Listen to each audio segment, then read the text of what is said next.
نوردو کے بیداد سے ہوا ماں چیدہ جسٹس قاضی فائز عیسیٰ کا یہ فیصلہ، یہ قادیانی نواز فیصلے کو ہم اپنے جوتے کے نوک پہ رکھتے ہیں، اور یہ فیصلہ ہمیں کسی بھی صورت منظور نہیں ہے۔ اس ملک میں قادیانی نوازی نہیں چلے گی، یہ ملک حضور کے نام پہ بنا ہے اور حضور کی غلامی چلے گی۔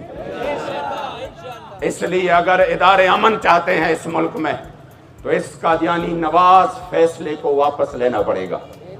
اگر 1953 میں 10 سے 14 ہزار مسلمانوں نے قربانی دی اور آج بھی ان کی قربانیوں پر ہمیں بھی فخر ہے، ہماری نسلوں کو بھی فخر رہے گا، تو خدا کی قسم 10,000 تو کیا 10 لاکھ بلکہ 10 کروڑ قربانیوں کے لیے بھی ہم حاضر ہیں۔